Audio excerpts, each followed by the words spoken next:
자, 우리 다시 한번 말씀드립니다. 스가랴서 11장 1절에서 3절까지 우리 같이 한번 읽겠습니다. 제가 읽겠습니다. 레바논아, 내 문을 열고 불이 내 백향목을 사르게 하라. 너 잣나무여 곡할지어다. 백향목이 넘어졌고 아름다운 나무들이 쓰러졌음이로다. 바산의 상수리 나무들아 곡할지어다. 무성한 숲이 엎드러졌도다. 목자들의 곡하는 소리가 나며 그들의 영화로운 것이 쓰러졌음이로다. 어린 사자의 부르짖는 소리가 나며 이는 요단의 자랑이 쓰러졌음이로다. 아멘. 자, 오늘 말씀 제목이 모든 화려함은 사라질 것이다. 네, 모든 화려함은 사라진다는 겁니다. 본문의 말씀을 보면 나무들에 관한 이야기를 하고 있어요. 본문에 등장하는 나무들을 보게 되면 백향목 나무가 나와요. 그죠? 백향목 나무. 그리고 2절에 보면 잣나무와 바산의 상수리 나무가 나옵니다. 그리고 무성한 숲을 이야기하고 있습니다. 자, 그런데 이 나무들에 대한 내용, 그리고 일어나는 결과들을 보게 되면 불사르게 된대요. 불사르게 되고 넘어졌고 쓰러졌고 엎드러졌다는 이야기를 반복적으로 하고 있습니다. 여러분들에게 이 내용에 대해서 간단하게 말씀을 드린다면 백향목이라는 나무는 어떤 나무입니까? 백향목. 여러분들 이야기 들어보셨죠? 백향목? 이 백향목이라는 나무는 레바논에서 많이 자생을 해요. 이 레바논이라는 지역에 이 백향목이라는 나무가 주로 자라고 있습니다. 그래서 이 백향목은 소나무과에 속한 삼나무 종류로 이야기를 합니다. 삼나무 하면 많이 여러분들 이해가 가시죠? 많이 들어보셨을 거예요. 삼나무가 우리나라에도 자생을 하고 있죠. 자, 그래서 우리나라에서 자라는 삼나무와 이 레바논에서 자라는 삼나무는 종류가 좀 달라요. 키가 상당히 큽니다. 그래서 이 백향목은 건물을 짓는 데 주로 사용을 하는 거예요. 다윗이 살던 궁을 이 백향목으로 지었다는 이야기가 있습니다. 성경에. 그래서 성경에는 백향목궁이라고 이야기를 하고 있습니다. 자, 그런데 이 백향목의 가장 중요한 용도가 바로 성전이에요. 솔로몬 성전을 짓는데 이 백향목 나무를 사용을 한 거예요. 자, 그래서 이 백향목은 성경에서 이야기할 때 가장 귀하게 쓰인 목재로 이야기를 하고 있습니다. 자, 근데 이 백향목은요, 의인에 대해서 이야기할 때 이 백향목 같은 사람이다라고 이야기를 합니다. 그래서 의인에 대한 상징이나 번영에 대한 상징을 이야기도 하고 있습니다. 그래서 백향목이라고 하는 이 나무는 굉장히 중요한 나무이기도 하고 그 의미를 주고 있는 게 굉장히 많아요. 자, 아까 말씀드렸듯이 한 40m 정도 자라요. 굉장히 큰 나무죠. 자, 그래서 이 백향목이 자라는 그 숲을 가면 굉장히 울창한 거예요. 울창하고 웅장한 그런 느낌이 납니다. 그리고 향이 좋아요. 이 나무가 향이 좋기 때문에 사람에게 이 굉장히 좋은 영향을 줘요. 그래서 친환경적이고 이 백향목 숲을 들어가면 사람들에게 좋은 그런 자연의 어떤 그런 영향을 주는 그런 나무이기도 합니다. 자, 그리고 본문에 나오는 또 다른 나무가 있죠. 잣나무하고 상수리 나무가 나옵니다. 이 백향목과 마찬가지로 집을 짓는데 사용되는 좋은 목재로 알고 있어요. 자, 그래서 오늘 나무를 통해서 우리에게 주시는 교훈의 말씀이 무엇인가 한번 보겠습니다. 첫 번째는 본문에서 이야기하는 이 나무는 지도자를 이야기합니다. 지도자. 나무라고 하는 것은 하나님께서 쓰임받는 사람들을 의미를 합니다. 여러분들 흔히 훌륭한 사람들, 그리고 어떤 귀하게 쓰임받을 사람들에 대해서 제목이 좋다. 저 사람은 참 제목감이야. 뭐 그렇게 이야기하는 걸 여러분 들어보셨을 거예요. 그죠? 음. 그래서 어떤 잡목이라든지 보잘것없는 아무런 쓸모가 없는 나무에 비해 이 백향목은 하늘 위로 쭉쭉 뻗은 거예요. 그죠? 40m 가량 굉장히 높고 굵은 나무가 바로 이 백향목입니다. 그래서 하나님의 성전을 짓는데 이것만큼 좋은 나무가 없지요. 그래서 성전을 짓는 귀한 목재로 쓰임을 받는 그런 좋은 나무, 좋은 목재로 이야기를 합니다. 그래서 하나님께서 쓰시기 합당한 사람으로 이야기할 때 백향목과 같다. 그렇게 이야기를 합니다. 어, 본문에서 이야기하는 그 세 가지의 나무가 나오죠. 백향목, 잣나무, 상수리나무 이렇게 나오는데 이 각각의 차이를 두고 있는 거예요. 그죠? 이 백향목은 다른 나무와 달라서 좀 아까도 이야기했지만 굵고 크기가 크다고 이야기했습니다. 그런데 여기 나오는 이런 상수리 나무나 잣나무는 좀 작아요. 뭐 한 10m나 한 15m 정도 그 정도로 자라는 중간 정도의 나무입니다. 어, 자, 그래서 나무로 사람을 비유한다면 이 백향목은 다윗과 같은 사람. 그래서 다윗과 같은 하나님의 사람을 백향목 같은 사람으로 비유를 하고 있습니다. 자, 그런데 유대민족 안에서 지도자들이 많이 나와요. 종교 지도자들 이야기하겠죠. 그죠? 이 종교 지도자들을 잣나무와 상수리 나무와 같은 사람으로 이야기를 하고 있습니다. 자, 그래서 이 본문의 나무, 즉 목재는 성전을 세우고 짓는 것으로 볼 때 쓰임받는 순서에 대해서 지금 상징을 하고 있다는 겁니다. 자, 두 번째는 심판에 관한 말씀이에요. 심판. 이 본문의 말씀은 보게 되면 전부 불태우고 넘어지고 쓰러진다는 내용을 지금 이야기하고 있습니다. 레바노나 본문에 이렇게 나오죠. 레바노나 내 문을 열고 불이 내 백향목을 사르게 하라.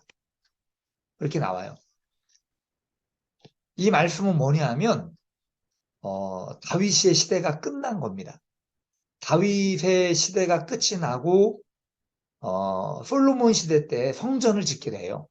자, 그런데 다윗의 어떤 그 신앙과 하나님께 향한 충성으로 말미암아 그 솔로몬 시대 때까지 그 하나님의 어떤 축복이 이어집니다. 그래서 솔로몬 시대 때 성전을 세우게 되는데 그 오래 가지 못해요. 그래서 솔로몬 성전이 지나고 나서 이 성전 시대가 끝이 납니다.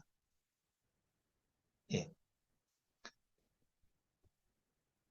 그래서 이 솔로몬 성전을 세우고 난 이후에 우상 숭배가 아, 이스라엘 민족 가운데 들어오게 됩니다.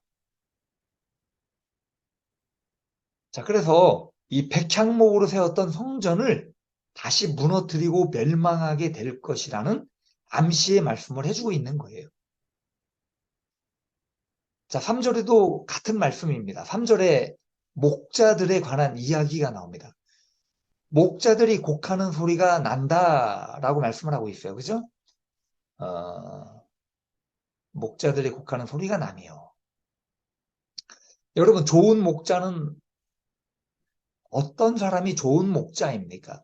성경에서 좋은 목자가 누구입니까? 시대적으로 여러분, 좋은 목자는 다윗이었어요, 다윗. 응. 다윗은 양들을 잘 치는 그런 목자였죠. 그죠? 음. 다윗이 목자로 있을 때 양들이 안전함을 느낀 거예요. 사자나 일이나 어떤 곰들에게서 지켜냅니다. 돌팔매로 또는 주먹으로, 몽둥이로 이런 짐승들을 때려잡기도 하고 그 양들을 지켜내는 역할을 합니다. 자, 그래서 양들이 안전하게 마음껏 풀을 뜯어먹고 그렇게 자랄 수가 있습니다. 음. 자, 그러나 양들을 지키는 이 목자가 없게 되면 어떤 결과가 벌어질까요? 목자가 없이는 결국 양들이 오래 가지는 못해요. 모든 나쁜 짐승에게 다 잡아먹히고 말 겁니다. 그래서 이 본문의 말씀은 이 3절의 말씀은 같은 내용이에요. 그래서 이 다윗, 진정한 목자로서의 다윗이 없게 되는 그런 상황 가운데 놓인 양들이 어떻게 될 것이냐. 결국은 멸망하게 된다는 거예요. 그래서 같은 맥락에서 지금 말씀을 하고 있는 겁니다. 백향목이 넘어지고 모든 아름다운 나무들이 쓰러지고 엎드러지게 될 것이다 라고 이야기를 하고 있어요. 그죠? 다윗이 없는 이스라엘 민족은 아까도 말씀드렸듯이 우상숭배로 물들이게 됩니다.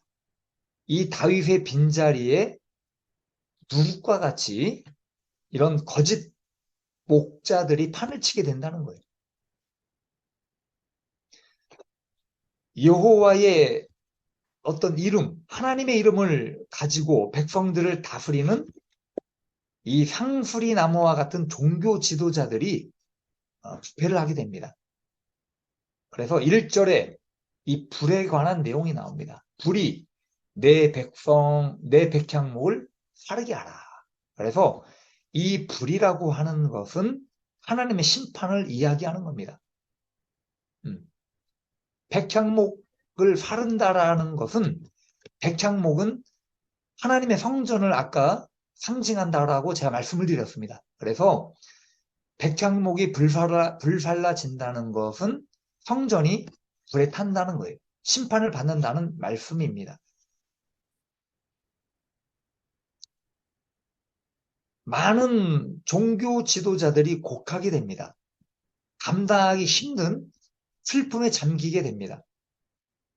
많은 하나님의 백성들이 슬픔에 잠기게 될 겁니다. 그리고 자태를 뽐내던 자들도 다 그 위엄은 사라질 것입니다. 네.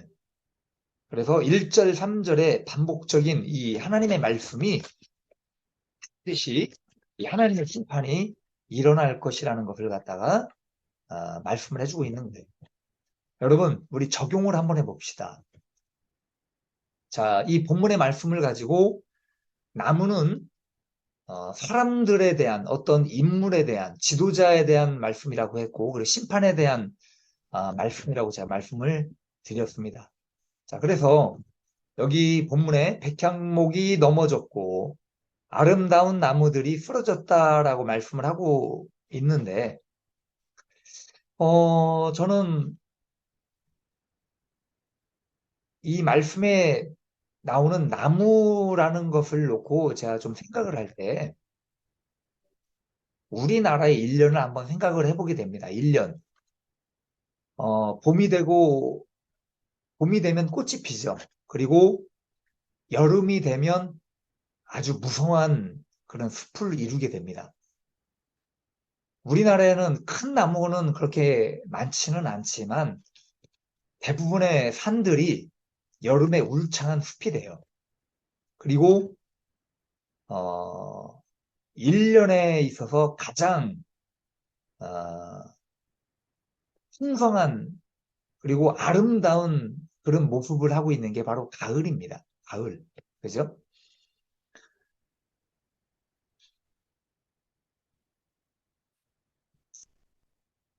자, 그래서 이 절정의 계절인 가을이 지나고 나면 겨울이 와요.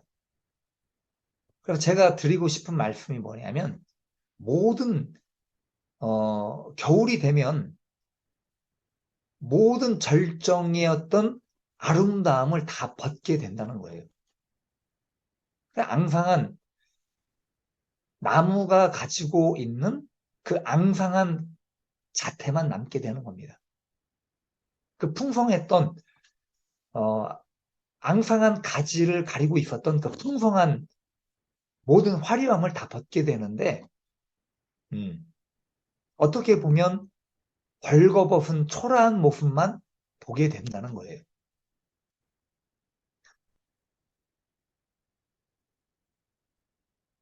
제가 예전에 어떤 책을 읽을 때 그 책의 내용 중에 이런 내용이 있었습니다. 제가 한번 읽어드리겠습니다.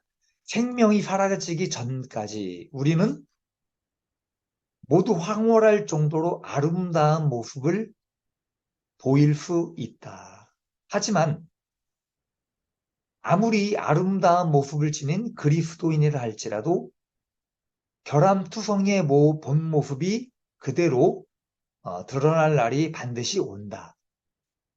주님께서 당신을 정결하게 만드시기 위해 임하시는 날, 당신을 아름답게 덮어주었던 모든 것을 빼앗긴 벌거벗은 모습으로 서야 할 때가 올 것이다. 예, 이런 내용이 나와요.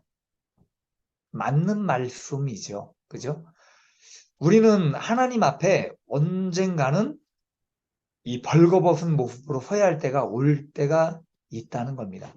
그래서 여러분, 제가 나무에 관한 이야기를 여러분들에게 말씀을 드렸는데 그 화려함을 벗을 때가 올 때가 오잖아요. 겨울처럼. 그래서 이것은 곧 우리의 인생을 이야기합니다. 그냥 하나의 작은 예와 같고 어떻게 보면 간단한 정말 주일학교를 비롯해서 또 우리 성년인 많은 그리스도인들에게 간단하게 드릴 수 있는 어떤 그런 예와 같은 말씀인 것 같아요. 자, 그런데 우리 인간은 나무와 같은 그런 인생을 살아가는 거예요. 어떻게 보면. 그래서 여러분들이 지금 하루 한 해 한 해 어떤 삶을 살아가고 있지만 어, 굉장히 빠른 시간들을 여러분들이 살아가고 있는 거예요. 그래서 지금은 젊은 것 같고 지금은 여러분들이 건강한 모습을 살아가고 있는 것 같지만 하루하루의 여러분들의 모습을 보시면서 거울에 비춰진 여러분들의 그 모습을 보시면서 내가 나이를 먹고 있고 세월을 어, 지내가고 있다라는 것을 느끼게 되는 겁니다. 그래서 언젠가는 여러분들이 이 나무처럼 화려했던 백향목이 그리고 상수리 나무가 그런 잣나무가 한순간에 아름다웠던 것들이 쓰러지고 넘어지고 불에 타서 없어지는 것처럼 여러분의 어떤 그 마지막 죽어가는 그 모습 앞에는 하나님 앞에 진실한 모습을 드러낼 수밖에 없다는 겁니다. 그죠? 우리가 아무리 잘 살고 또 명예를 가지고 그리고 화려한 삶을 살아간다 할지라도 죽음 앞에 선 우리의 모습을 볼 때 그저 초라한 모습으로 하나님 앞에 설 수밖에 없다는 거예요. 그래서 하나님 앞에 서는 그 시간이 오면 모든 것이 다 드러날 것입니다. 내가 감추었던 모습들, 내가 진실하게 살아왔던 모습들, 하나도 빠짐없이 내가 누구를 돕고 어떻게 섬기고, 어떻게 헌신하고, 어떻게 하나님한테 충성하고 살아왔던 그 모습들이 하나도 빠짐없이, 하나도 거짓 없이 다 드러나게 될 것입니다. 여러분, 오늘 말씀은요, 심판에 관한 그런 말씀이지만 성전이 이제는 사라지고 결국 하나님의 심판이 올 것이라는 그 말씀을 하고 있지만 이것을 우리의 인생에 적용할 수 있기를 바랍니다. 그래서 시간이 얼마 남지 않았다는 거예요. 곧 70이 될 것이고 곧 80이 될 거예요. 그래서